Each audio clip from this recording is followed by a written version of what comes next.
Welcome to Binahian Mangrove Forest.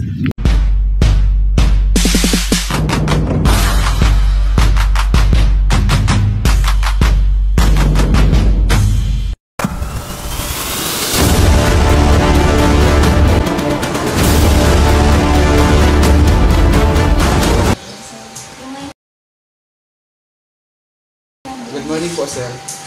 Nandito po kami para po makandak ng isang interview.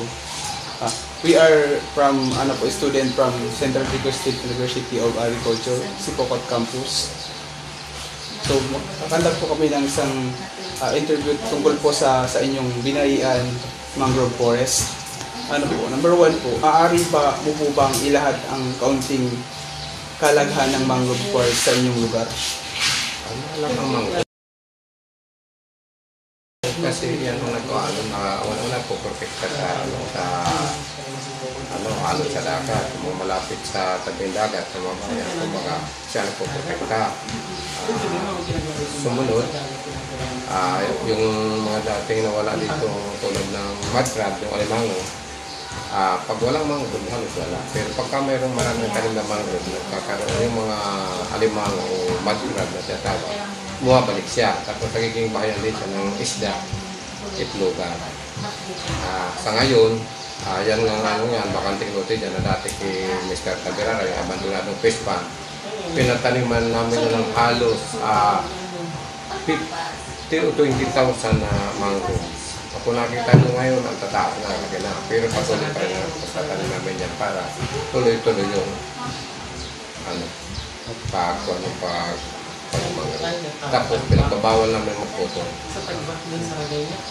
Pangalawang tanong po, ano po ang mga madalas nakikitang lamang dagat dito? Yung mga mga isda, mga kuwan. Korean, bangkulis, bangos, tarisan. Iba-ibang klaseng isda. Pag yung saan dito sa Binahian, ang wala lang dito yung abo kasi nasa San Miguel yan. Pero halos lahat ng isda nandito sa Pangatlo, paanong paraan nyo napapanatili ang kalinisan dito?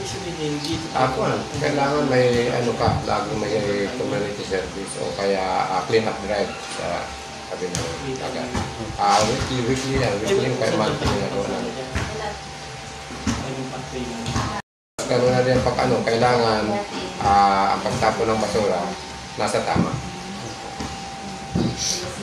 Ilang taon na ba nabubuhay o kinikilala ang mangrove forest po sa inyong lugar po? Ang tagal na. Siguro mula nung talagang pinahilipitan yan magbawal na ng bakawan sa mga 20 years siguro. Pero dati manual siya naputol dyan, pero sa ngayon bawal na hanggang may nakasuhan na siya pagpuputol ng bakawan. Kaya nga hindi na yan pwede pakialaman. Kasi protektado na namin. Yun lang po, maraming salamat po sa oras sa pag-anyaya po sa aming interview. Salamat po.